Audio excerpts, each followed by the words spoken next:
When I think of the law of the buy-in, I can't help but go back to a challenge I was faced with when I was in a leadership role with a very large company, and we all knew that the real estate market at that point was ready to just fall, the bottom falling out.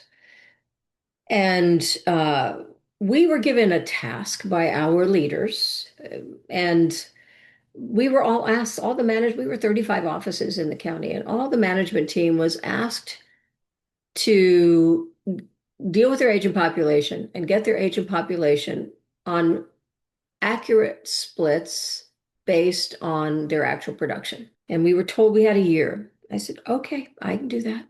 And you know why?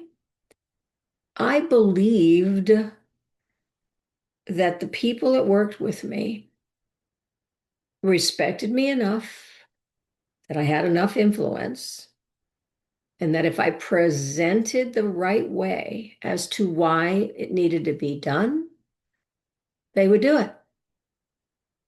Of course, the first piece, I had to have enough confidence in myself to be able to present. But then I also had to be realistic enough to realize that in terms of the buy-in, the people that worked with me had to believe in me enough to agree. And so I took action and I met with every single agent. I had 250 agents at the time. Met with every single agent. I talked to them about where they were, where they needed to be. I talked to them about how I was prepared to work with them, coach them, mentor them, help them stay accountable to their own plan, help them to stay accountable to their own managing of time, and how let's just move forward. Caring for them was genuine, and I was going to do whatever I could do to help them reach the goal they needed to reach to be able to maintain the split. That's a long, involved real estate story, doesn't matter. But that I was going to be right next to them through the process, and I wasn't going to leave their side. And I will share with you, I did it. I will also share with you that I was less than thrilled that myself and one other manager out of 35 offices were the only two who actually did it. Proud of that. Proud that I was able to get the agent population to buy in. They understood my reasons. They understood my integrity. They trusted me. I had the influence with them. I had honesty. They knew if I said I was going to do a thing, I was going to do a thing. And that in itself created a level of, okay, we're in, we're with you, got it, understand the reason why. Let's do this together. And we did.